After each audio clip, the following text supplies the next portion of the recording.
called Healing City, and it is in partnership with Healing City Baltimore and the kickoff to the Healing City Summit. So thank you all for being here this evening. My name is Annalisa Diaz, and I am the Director of Artistic Partnerships and Innovation here at BCS, and I'll be your host for tonight's event. And I am so thrilled to welcome you here to Baltimore Center Stage. Just by a show of hands, out of curiosity, for how many people is this your first time at Baltimore Center Stage? Oh my goodness. Wow. Yeah, round of applause. Thank you for coming to Baltimore Center Stage. I hope that you will all be back very soon. And for those of you who have been here before, welcome back. We're so glad to have you here. So I want to start, before we begin, just by offering a very brief land acknowledgement. Baltimore Center Stage is located on the traditional lands of Piscataway Nation by the waters of the Chesapeake Bay. These lands have also been cared for by the Lumbee, Lenape, and Susquehannock peoples, and many indigenous nations who are still here today. We pay our respects to their elders, past, present, and future. The Baltimore Butterfly Sessions is a civic dialogue series where we use art to catalyze conversation. So we'll have a moment during the show where we'll encourage you to share your thoughts with each other. And in fact, if you haven't had a chance to meet your neighbors, I want to just offer a quick moment for you to say a hello to whoever is sitting around you.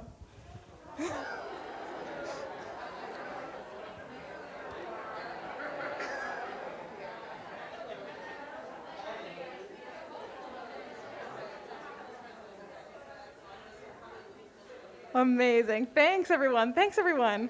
We'll have more time for more conversation.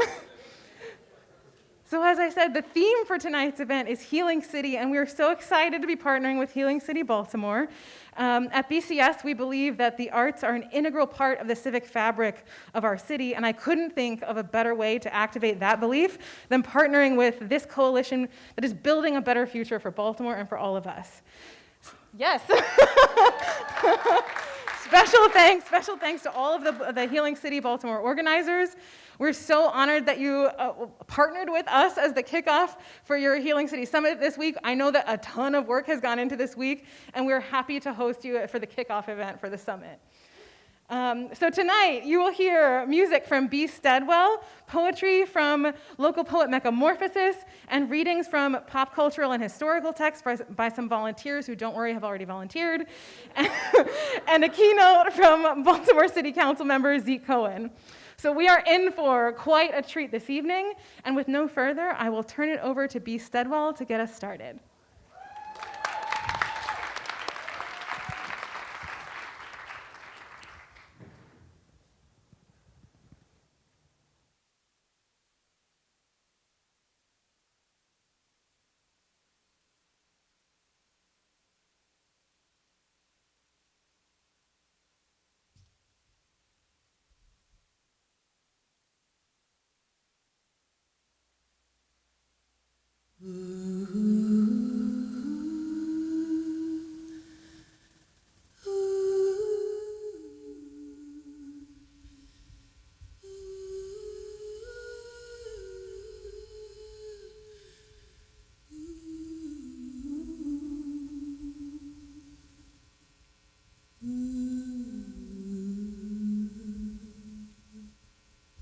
Colors in my cup of coffee.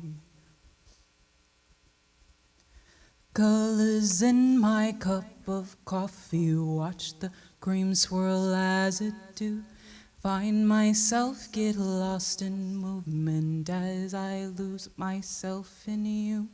Colors in my cup of coffee. Watch the cream swirl as it do. Find myself get lost in movement as I lose myself in you. Colors in my cup of coffee. Watch the cream swirl as it do. Find myself get lost in movement as I lose myself in you. Colors in my cup of coffee. Watch the cream swirl as it do. Find myself get lost in movement as I lose myself in you. Colors in my cup of coffee. Watch the cream swirl as it do. Find myself get lost in movement as I lose myself in you. Colors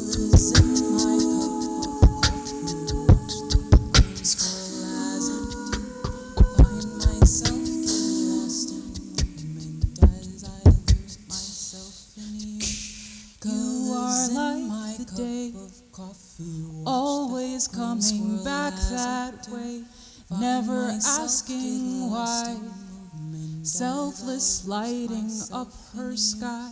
And when you descend, she goes back to her world again. Wonder how she'll mind come the day when you don't rise. She's not worthy. She will never be. She's not worthy. She will never be. She is what you know. Tell yourself you'll never go. How long will you pray for your world, your life to change? Tell yourself those lies. Without her, you'll never shine. Give yourself to her. Never have what you deserve. She's not worthy. She will never be. She's not worthy. She will never be. She's not worthy. She will never be. She's not worthy. She will never be. Colors in my coffee every morning, dreams of you. Quiet how I love her, and that's all I'll ever do.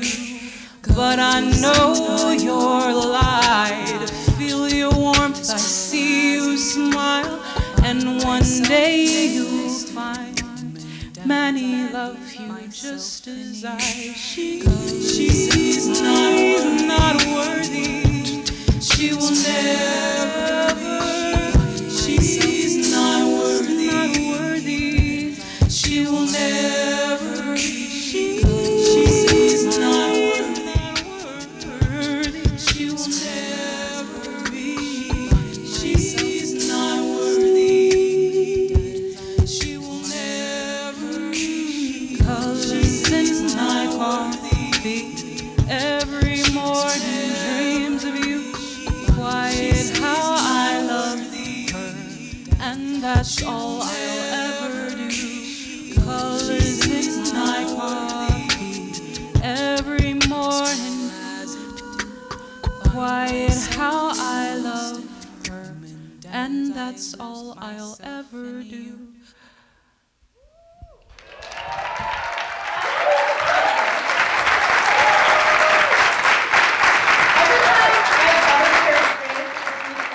I just am continually amazed at how wonderful it is to share a room with her. So thank you, B, and I'm so glad that we get to hear more from you later. But for now, I want to transition us to poetry, and for that, I am honored to invite up Metamorphosis. Metamorphosis is an author, actress, teaching artist, and poet. Mecca first garnered national attention after winning Brave New Voices, the largest international youth slam poetry in the world. Since then, Mecca has won many awards and received many honors, including becoming a poet ambassador for Baltimore City and being ranked 4th slam poet in the world 2019. And this is very true. I just want to say, it's part of Mecca's bio, but I really believe this also. Mecca is an incredible voice for Black women everywhere. So Mecca, please join us. Everybody, how are you doing today? Cool. So, I do this open mic life. So I want to know how many of y'all been to an open mic before. Okay, so then you know how to treat a poem when you hear something that you really like. Let me hear it. What do you do? You snap. Come on, Rainwater. I love that. So you can snap. You can also do the ugly face, go, Let me hear y'all real quick, go, And then if you really, really like something, you go, yes! That is also allowed. Try it. Go ahead, try it. Ready? Perfect. Love that for us, right? Especially the last day of Black History Month. I need that in my life. So when I think about Black community, and I think about what we can do for our community and what we do for our city and our nation. As a Black person, I am quite tired, and I don't know what to do for America anymore, let me say that, right? I don't know what to do for them. However, I do know what to do. I do know what to do for my Black people and the Black people that are next to me, and also my Black self, right? So I think about myself, and I think about my mental health and my emotional health, and I think about how to take care of me the best way I can so I can take care of the people next to me. And I try my best. I'm sure that we all do. So that poem is very much a reflection of that. It is a secret poem, actually, from my book that's coming out next month called, thank you, it's called The Things That I've Unlearned. So, okay, y'all. I picked a good title, thank you very much. All right. When I am really tired, I let my pen empty itself on a blank page until the entire notebook turns black, staining my hands. This is the only way I know how to write about Black women's death. And there goes the poem. Once a storm formed in the middle of my eyes watering, thinking about how we have just too much experience with endings, and there goes the poem. Once a storm formed in the middle of my eyes, oh, I'm sorry, y'all, I just read that part. All right, there are half-empty water bottles all around my room. I am drinking just enough to be able to mourn some more, not sure if it's enough to live, and there goes the poem. There's another post, turning another Black woman's name into a punchline. I don't laugh. It just punches and proves no one cares about Black women, not even when we're funny or talented or desired. I know of only one Black woman that's been shot and lived to cry about it, only to be blamed for her own wound. And there goes the poem.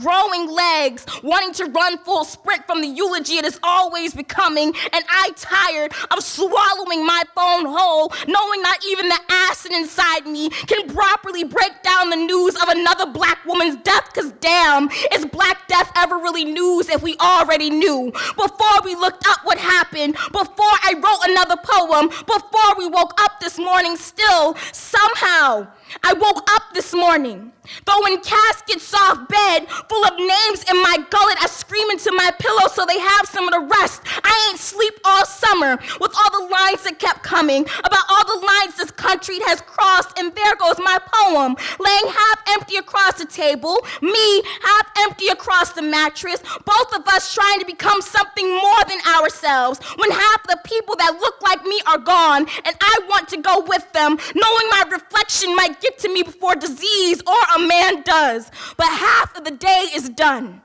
My room looking just like my notebook, with ink everywhere. The moon, my only light. The stars, bright spirits, like somewhere in the night sky there is a Black woman who is tired and trying her best to write for me, and right there it is. There it goes. Thank you. All right, so now I can, thank you. Thank you so much. Now I can stop pretending I'm not reading off my phone, and I could do a poem for y'all, another poem for y'all. Is that cool? All right. And I know I'm very vulnerable, my bad if I cry. Oh, thank you. I don't want to apologize for tears. Thank you so much. All right.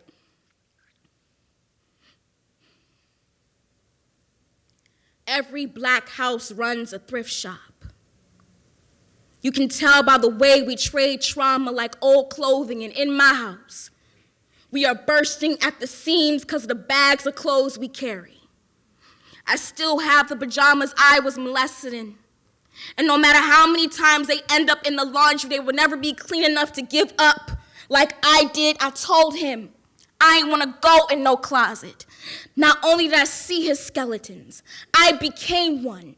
Every caress on my chest felt like hanger being pushed in my breast. I told my mom that this shirt was too big for me to handle, that these hand-me-downs got too much space for curious kissing cousins to hand you up bad memories, and all she could do was take my shirt to be washed, to be baptized, to be pressed and prayed, gave me another to cover up in. But though these clothes come in PTS and D, one size fits all. See, my mom knows abuse like the back of her dress.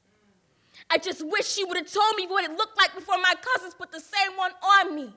We still know how to laugh. They make fun of my height, how I would never grow out of old clothes owned by my mother and her mother and her mother's mother. My father forgets every time I tell him, leaving me in a pile of healing that I have to make my own responsibility. But how do you fold a memory, and if every black house runs a thrift shop? Why aren't we giving anything away to be burned like the plague? Let love and therapy be a flamethrower. I'ma watch these pajamas twist and curl over the embers like the sleepless nights I've had, because they will never find their way on my kid. I will never prepare them to be a sheep in my clothing, God. Make me a Salvation Army, the second hands lay on them, because they will never live in a thrift shop. Thank you. Thank you. And I'm also the official Baltimore representative for the Woman of the World Poetry Slam, so hopefully I get the one this year. Thank you. Oh my God. Yeah, can we just give it up one more time for Mecca? Thank you. Yeah, and whoever in the audience said don't apologize for tears, I just really love that moment of community. And yes, thank you. Oh my God. Okay, y'all. Earlier I said we already had some volunteers that don't worry, we're not going to come pick for you. But for those of you who have volunteered, this is me vamping now for you to come to the stage. Thank you. We're going to now hear a series of readings from some texts that have to do with trauma-informed care. And we have some wonderful volunteers from our community who are going to read just a few short texts. And Tuesday, I will turn it over to you to get us started. Hey, how y'all doing? Okay, hey, how y'all doing? Talk to me. Okay, what's good? Also, my real name is Tuesday. It's not a stage name. Not doing comedy tonight. Okay, so hi, my name is Tuesday Barnes. I'm reading an excerpt from How We Learned Our Learning, Transformative Justice, an article by Adrienne Marie Brown, which is featured in Beyond Survival, Strategies and Stories from the Transformative Justice Movement. When we define ourselves, the result is complexity. We are none of us one thing, neither good or bad. We are complex, surviving organisms. We do appalling things to each other, rooted in trauma. We survive. We learn. We have agency about our next steps. We are terrified of everyone, everything different than us. Our distrust was contagious, palpable. It seemed like everyone died. It seemed like we wept every day. Then we remembered ourselves, remembered that trust is not earned. It is how we begin. It is the first thing we do. Learning to trust is returning to beginner's mind, returning to our nature. We are meant to need each other. Thank you.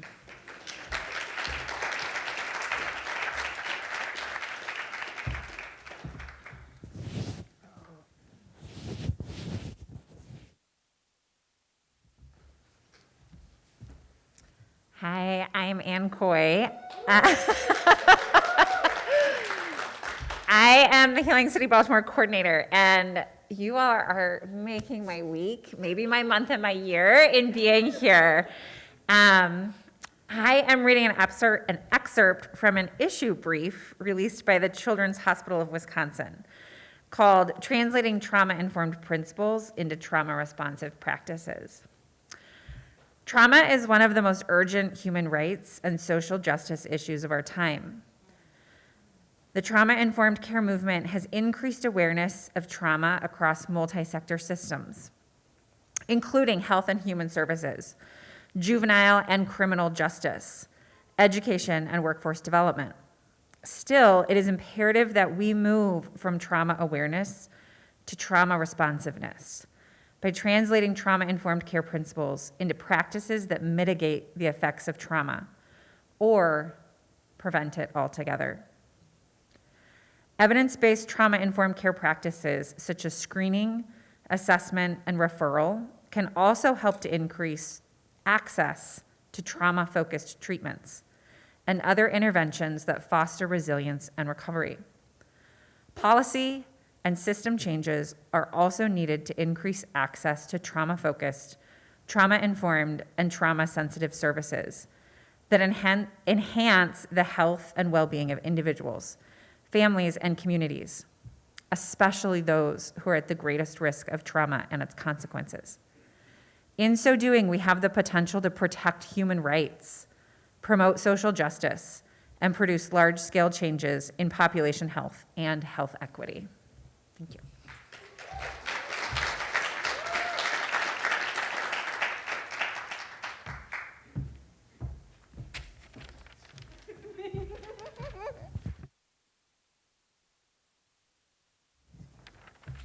Hey everyone.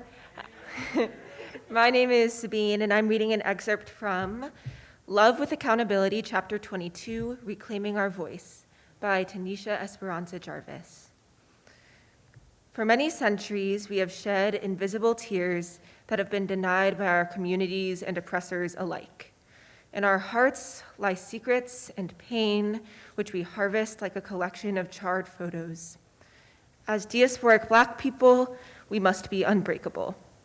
As Black women, we must be resilient healers, and as queer bodies, we must be silent. These are all fallacies. Today, you take your first breath. As you heal with me on this journey, we find a new voice.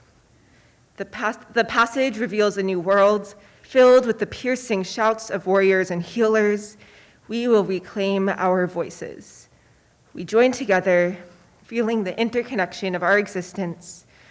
With our shared force, we vibrate positivity towards our children, healing the child within us and the children we love. From our yell, a collective voice emerges, a phoenix rising from the ashes blocks any force that tries to dismantle our connection.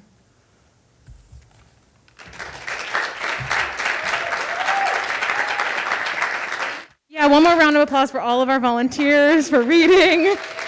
Thank you, everyone. And now, y'all, I'm so excited. I'm going to bring B. Sedwell back up to the stage for another song. Yeah, so a round of applause for B.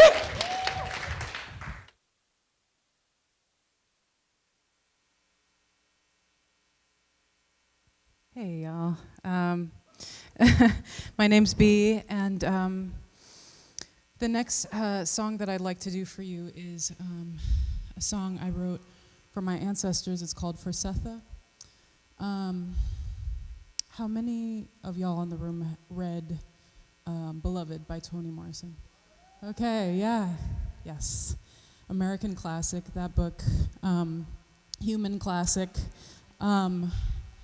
So some folks don't know that Beloved was inspired by the life of a woman who's called Margaret Garner.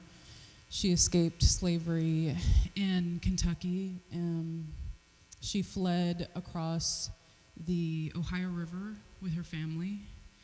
And when she reached Ohio, she lived free for a while, and then folks came to collect her and her family. And she, rather than being taken back, she killed one of her own children because she would rather kill her children than have them return to where she came from. And I don't tell that story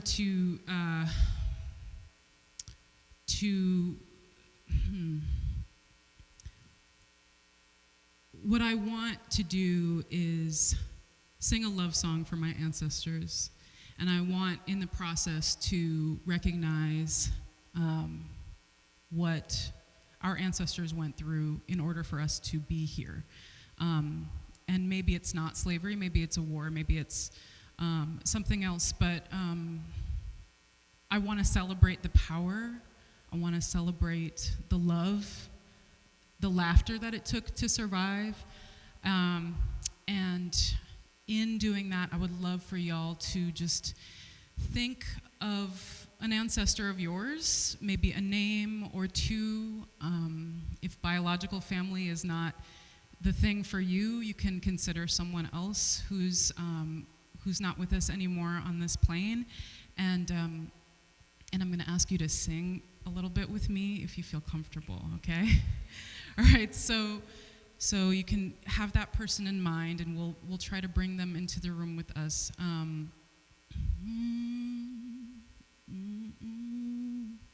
So level one of the singing will just be kind of the one note that you breathe and you sing the whole time. If you feel that level one is where you're at, okay? So deep, so it would just be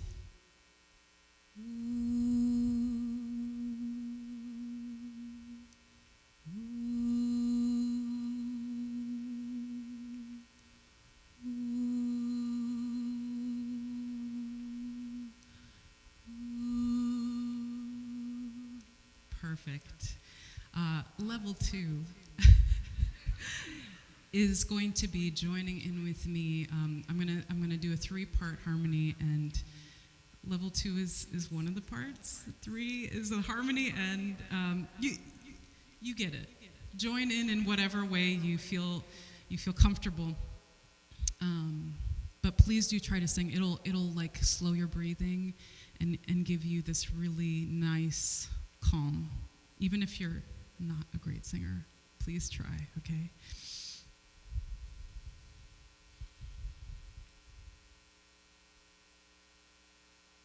Deep river woman, deep river woman, deep river woman, deep river woman, deep river woman. Deep river woman, deep river woman. So you can sing. Deep river woman, if you want. Deep river woman, or deep river woman. Deep river woman, deep river woman, deep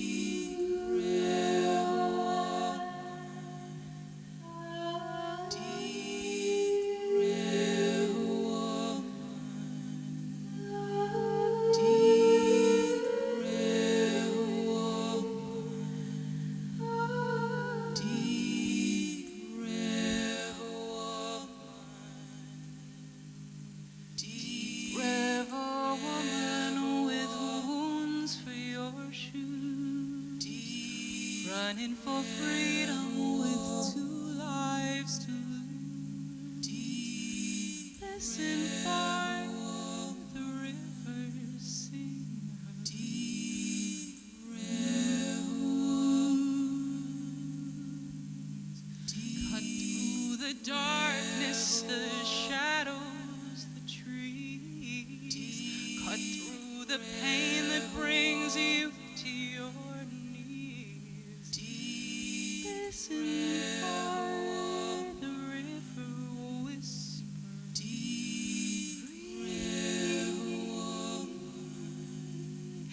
As she walks, the ground pulls her down as she moves. The moon is her crown. Deep, deep river, deep river woman.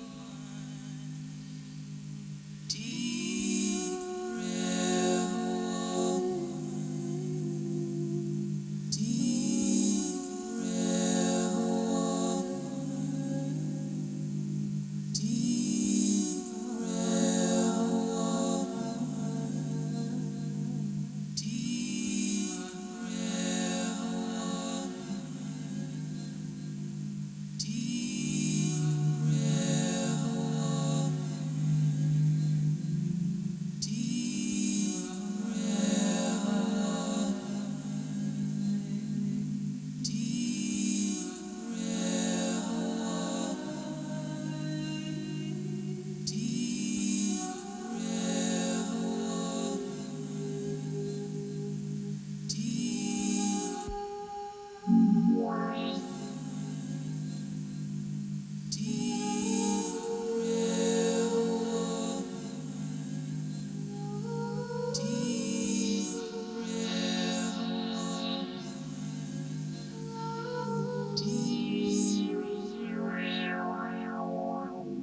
Running for freedom with 2 lives to lose.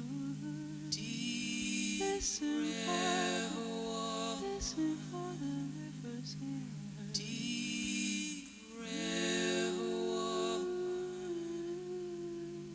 Deep river woman. Deep river woman.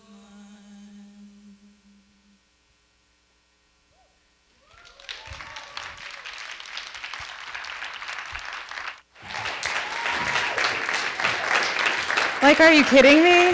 Wow. Thank you, B. Thank you so much for that. Y'all, we're at the time of the evening where it's my great honor to invite up to the stage Councilmember Zeke Cohen for tonight's keynote.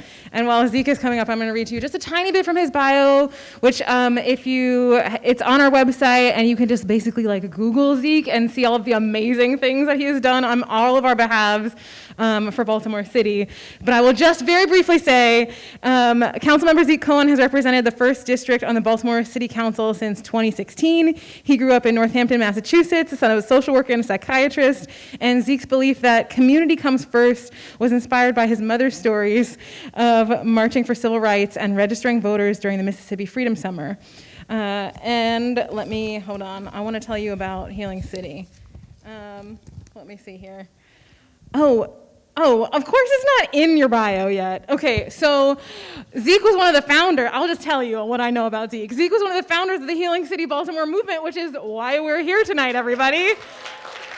And if you haven't checked out their website, if you're not here because of the summit, if you're here for the Baltimore Butterfly Session, I highly encourage you to check out the Healing City Baltimore website, because if you didn't know that we've been talking about all night, there's a whole slew of activities going on for the rest of the week that is part of the Healing City Summit. And correct me if I'm wrong, but they are all free, is that correct?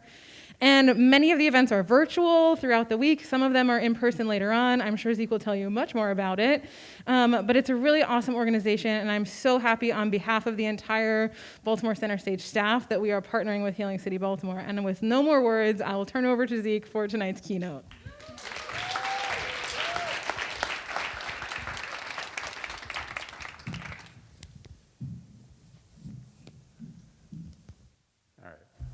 Let me begin by a few quick thank yous. I want to start by just acknowledging all the folks from Healing City who are here, particularly Ann Coy, who does a ton of stuff behind the scenes.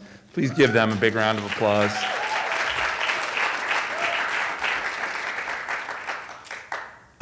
Also have to really thank my incredible staff from my city council office who are here, led by Maggie. Please give them a round of applause. Also have to really thank my beautiful wife, Rena, who is here, who puts up with my endless nonsense. So please give her a big round of applause. And then finally, really want to thank Center Stage for hosting us tonight and just showing what it means to be an anchor institution that is not just in a community, but really of a community.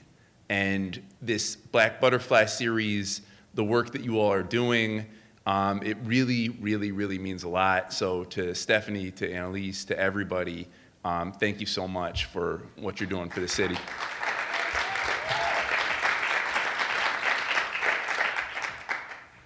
Baltimore has always been a place of innovation, for better and for worse. In 1910, we were the first city in America to legislate residential segregation right into our city code. The idea of corralling communities of color caught like wildfire and was adopted by other cities like St. Louis, Dallas, New Orleans. After that, we came up with racial housing covenants where certain neighborhoods wouldn't allow Black or Jewish or other folks to live there. After that, with assistance from the FHA, our banks redlined Black neighborhoods where they refused to lend and provide traditional mortgages. So people in communities of color had to get contracts which were incredibly predatory and often resulted in people going into bankruptcy and default. After that, we went through waves of block busting. After that, we became part of the hideous war on drugs, which of course morphed into a war on communities of color and poor communities. After that, in the mid-2000s, we were caught up in the subprime lending scam, where we saw entire communities lose enormous amounts of wealth because they got loans that were so predatory that within months, people would lose their equity and their homes. Just about every scheme known to man to expropriate wealth and well-being from one community and place it in another has been done right here in this city. But Baltimore is also an innovator in a different way. We know that we have, and we saw it tonight, an incredible arts community, an amazing poetry and music and dance and theater community in our city. We know that we are one of the scrappiest, most resilient places in America.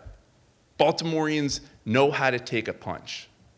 And I will argue that our greatest strength is our young people and the grit and creativity and resilience that they bring.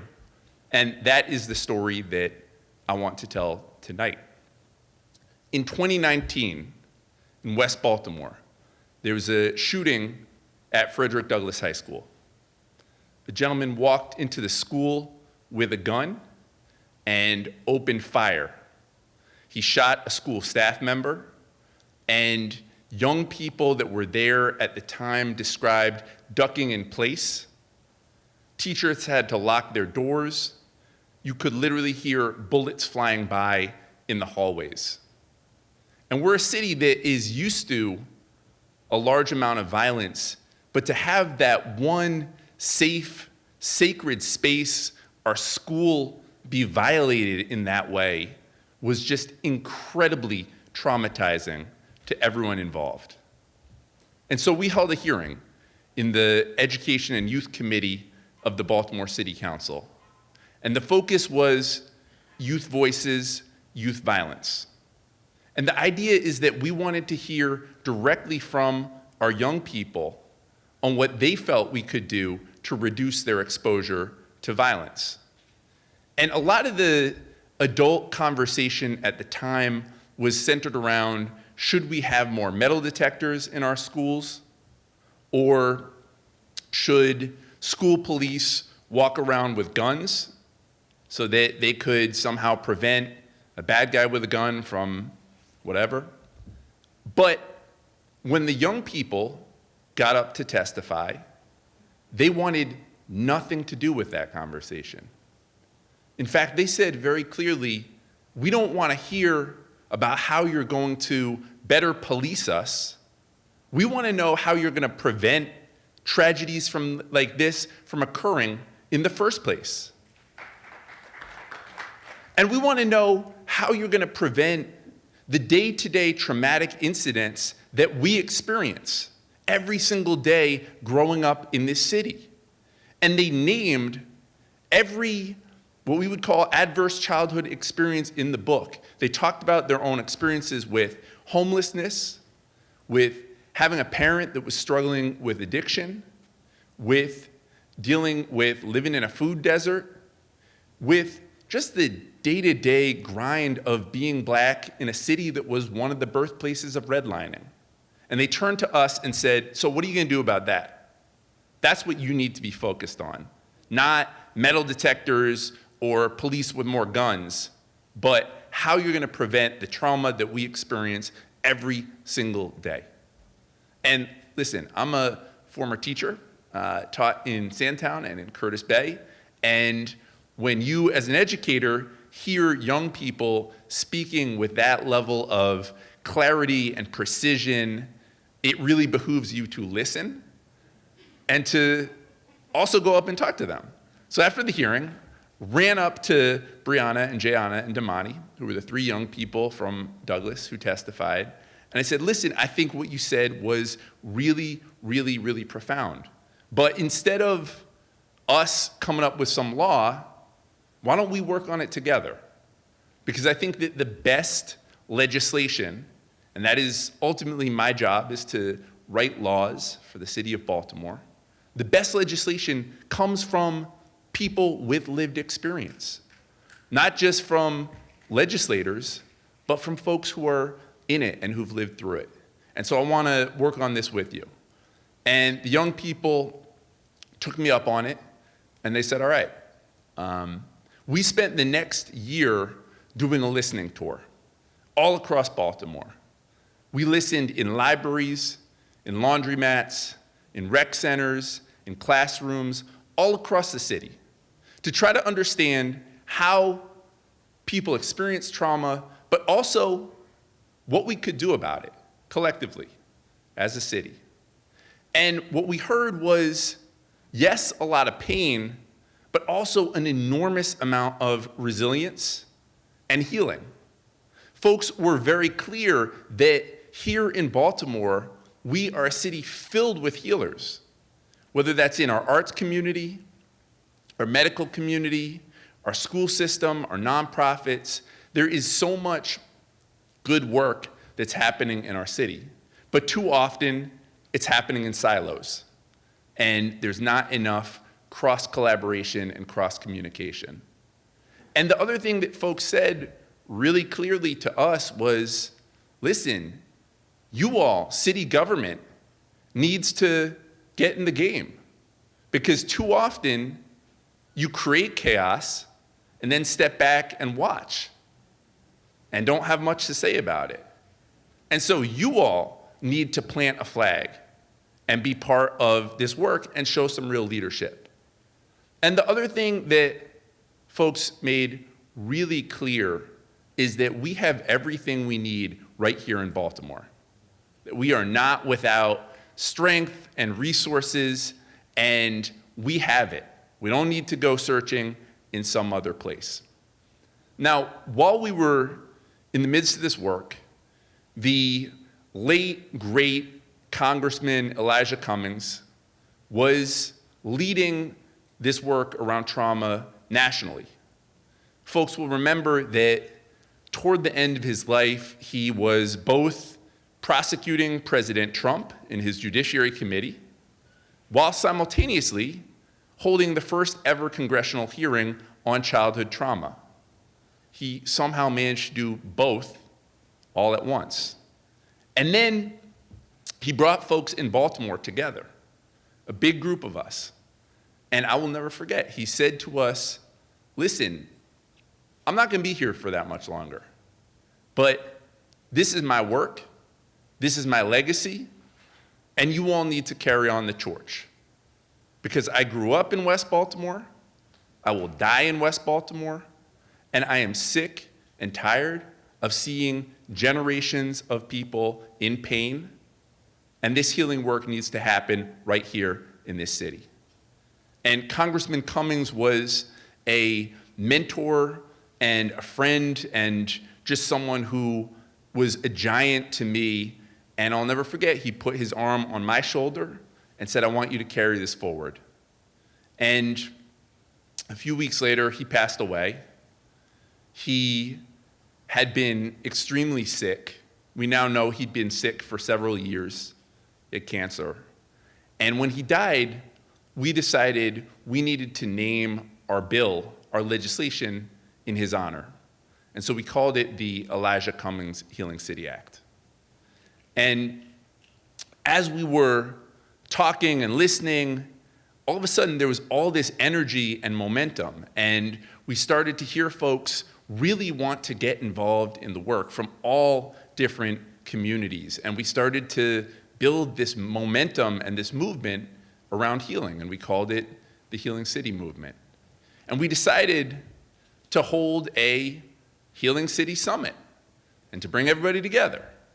And so we started at Morgan State University, one of our two great HBCUs, and we had a youth healing day.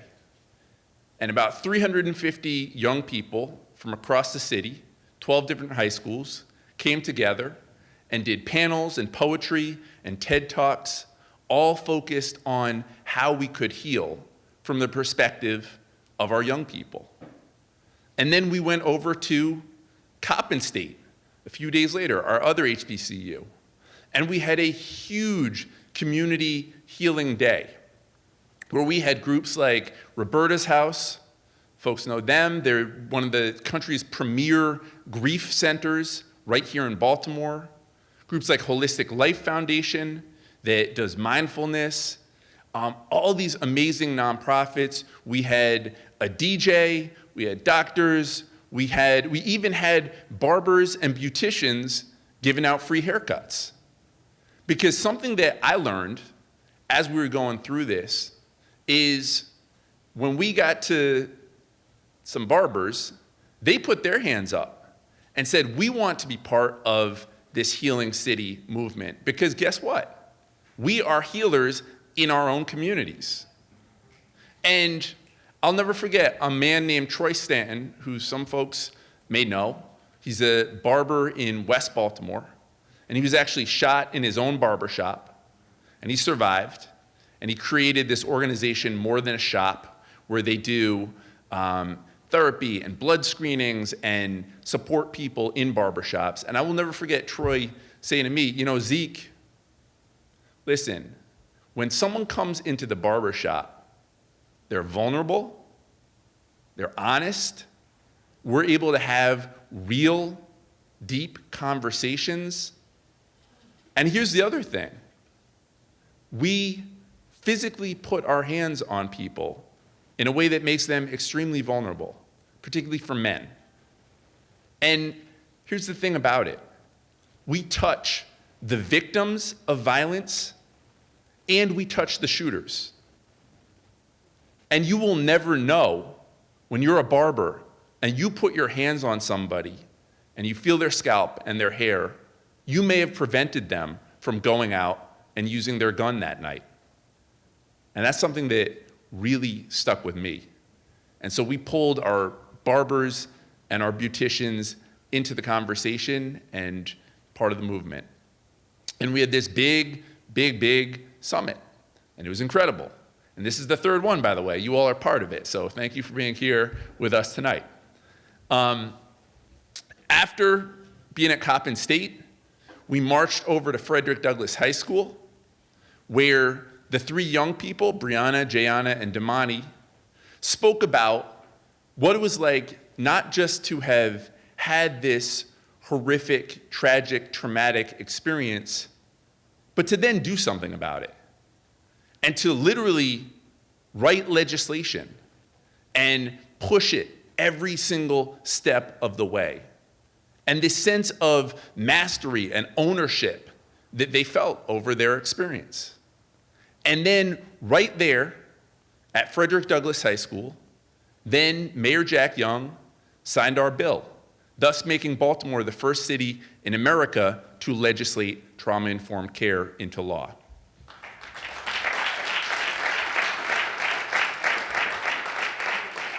And that was a really proud moment.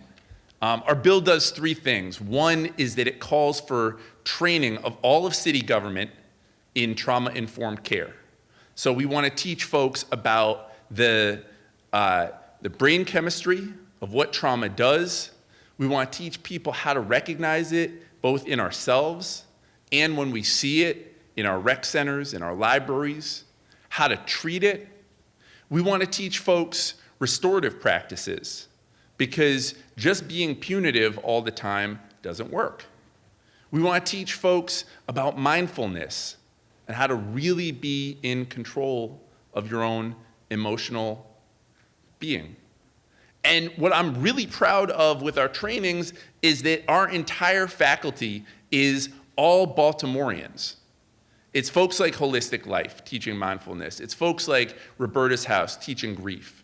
It is amazing organizations right here in this city that have national profiles, but too often aren't recognized for their work right here in this city. And we want to make sure they were teaching us as city government how to become trauma-informed. And we started with our Enoch Pratt Free Libraries. We've been working with them for about 8 months now, teaching all 450 of their staff, and it's been incredible. The second thing that our bill does is it called for a citywide task force, 38 people, everything from students, returning citizens, physicians, all different walks of life, working together on strategies to reduce trauma across Baltimore. One of the innovative things that our task force has done is we're working with a predominantly Latino church in Southeast Baltimore, and we are embedding mental health into the church. And we're doing so by having the parishioners become mental health navigators and support the entire congregation in getting the kind of care that they need. Because it is a community that has experienced a large amount of trauma, but has had almost no access to mental health care. That's one of the things we've been working on. The third thing that our bill does is it calls for each agency to work in partnership with our task force on rewriting our policies and our procedures to reduce the ways in which we, city government, have caused harm to the people we serve. So I'll give you a quick example. In our library system, we had a zero tolerance policy for anyone that came in and was suspected of being either drunk or high. And on the surface, it makes sense, right? You don't want someone who's inebriated in your space. But in 2022, we know that addiction is a disease. It is not a moral failing. And that to kick someone out of public space is wrong. It's what we tried to do with the war on drugs, and it failed, and it made the problem worse. And it's why Baltimore, while we spend a lot of time thinking about our homicide numbers, we lose almost 3 times as many people, over 1,000 people last year, to deaths from overdose. So instead of having a zero tolerance policy, what our library system has decided to do is to bring in peer navigators into the libraries, peer recovery coaches into the libraries, folks who have themselves experienced addiction and have survived and lived through it and are now on the other end and can support people through harm reduction where they are. So we started at Penn North. We have amazing people like Donna Bruce, who's over here, my friend Donna, doing exceptional work, providing support and harm reduction, bringing Narcan and hope and healing right there in the library. If you could just give it up for Donna for one quick second.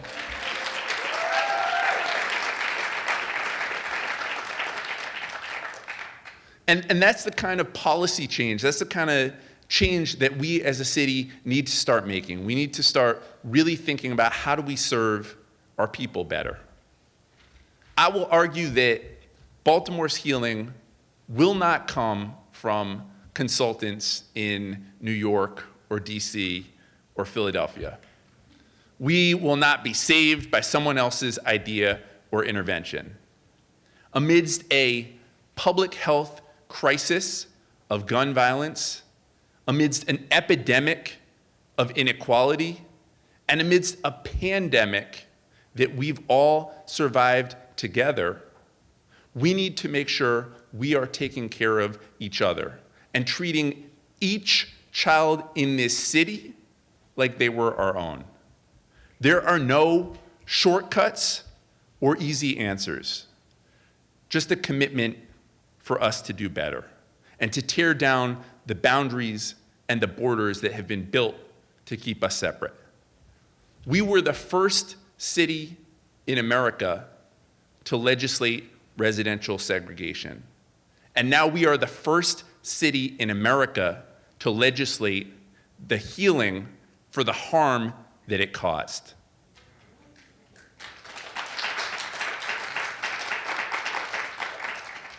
In the end, we will not be defined by our trauma, but by the way that we're able to love each other. Thank you so much for having me tonight.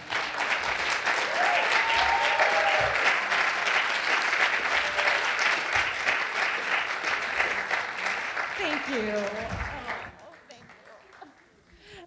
You guys, can we just give it one more round of applause for all the work that Healing City Baltimore is doing on all of our behalves? Thank you, thank you. Y'all, we're at the time of the night where I'm gonna invite B up actually to close us out with a final song. And I wanna say a big, big, big thank you once again to the entire Healing City Baltimore crew. I wish you all the best for the rest of the week. And I will have a few more things to say at the end to invite you to for center stage, but I wanna turn it over to B for a closing song.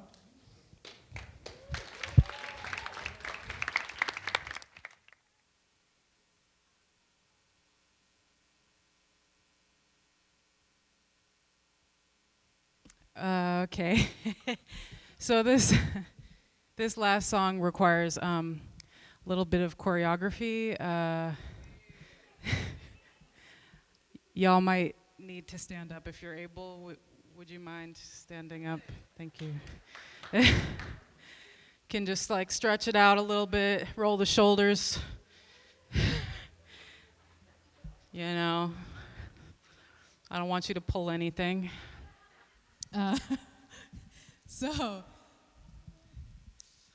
this song is one that I wrote.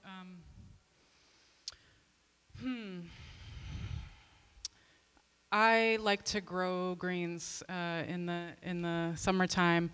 I like to grow herbs. I like to grow all kinds of things that make me feel healthy. And one day I was picking greens, and I sort of started writing this song. It's about picking greens for the person that you love. Could be a partner, could be A family member could be yourself, could be a self-love song. And if you don't grow greens and if you don't like to eat them, it can be a metaphor, okay?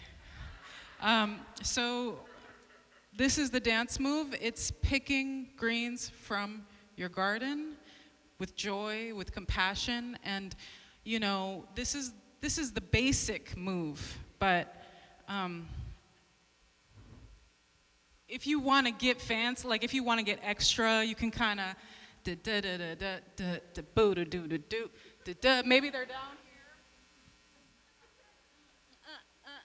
You know what I'm saying? So make it your own. That's the move.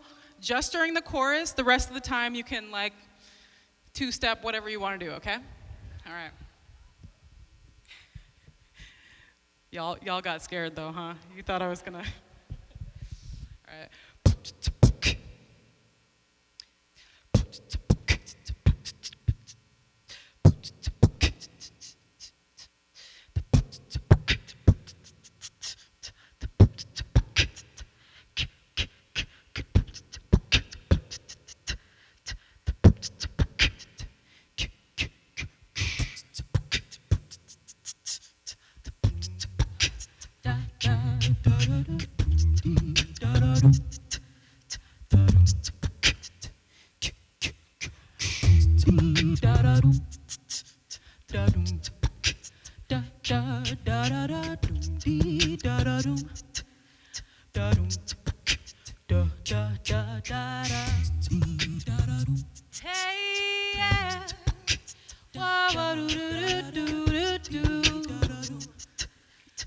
Joy, you know, sunlight, you're in the garden, is green everywhere, is flowers blooming, okay?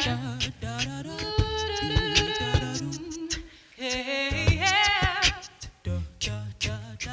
I'm gonna give you the best greens, the best greens. I'm gonna give you the best greens. I'm gonna give you the best greens, the best. I'm gonna give you the best greens, the best greens. I'm gonna give you the best greens. I'm gonna give you the best greens, the best. I'm gonna give you the best greens, the best greens. I'm gonna give you the best greens. I'm gonna give you the best greens, the best. I'm gonna give you. You got that dark green love. You got that summer sweet. Yeah. I've got the greenest thumb. I promise when you come, we gon' be planting seeds. Yeah, ready? Planting seeds, babe, 'cause I'm gonna give you the best greens in my garden. I'll pick the biggest leaves, yes, the biggest leaves. I'm gonna give you the best greens in my garden. I need you healthy for me. All right, dance break, do what you want, do what you want. I'm gonna give you the best greens, the best greens. Hey, dance in the garden. Gonna give you the best greens. I'm gonna give you the best greens, the best. I'm gonna give you. Yes. Yeah, I wanna keep you here for 100 years. I wanna run through trees. I want you running right in front of me. Let's go and play with dirt. Let's go and save the earth. Ooh, this love is so alive, alive, alive, alive. Breathe in the freshest air. Breathe it in. Bathe in this sweet sunlight. Swim in it, swim in it. Ooh, honey, get you some. I promise when you come, my garden gives you life. Ready again? Gives you life, babe, 'cause I'm gonna give you the best greens in my garden. I'll pick the biggest leaves, the biggest leaves. I'm gonna give you the best greens in my garden. I need you healthy for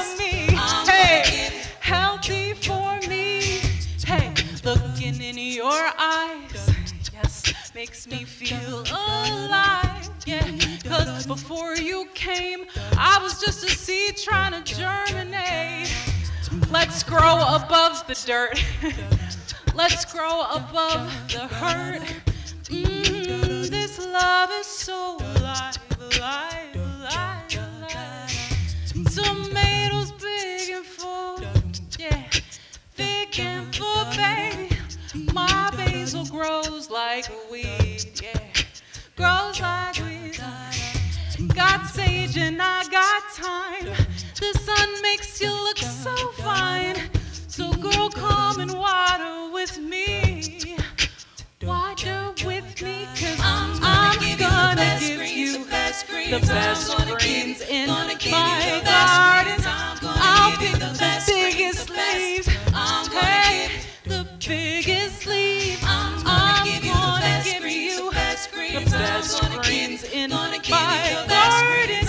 I need you healthy for me. All right, last one with heart. I'm gonna give you the best greens in my garden. I'll pick the biggest leaves. Hey, the biggest leaves. I'm gonna give you the best greens in my garden. I need you healthy for me. Yeah. Healthy for me. Thanks, y'all. Appreciate you. Yes, one more round of applause for B. Steadwell. Thank you. I was dancing. I saw y'all dancing. This was a great evening. Thank you so much for coming to Baltimore Center Stage.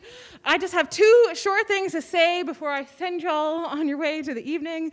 One is I want to invite you all back to Baltimore Center Stage. We have a ton of upcoming events in the next few months. If you go to our website, which is simply centerstage.org, you'll find all sorts of things. The next Baltimore Butterfly Session is on April 4th. It is called Uncovering Carlisle, and it will be about the legacy of residential schools in Native American communities. So I invite you to come back to that on April 4th. That will also be a free event right here in the lobby. And I said earlier that Healing City has a lot of events this week. I want you to check out their website and get yourself registered to attend all of those. And I was reminded that there is a bunch of free stuff for y'all tonight.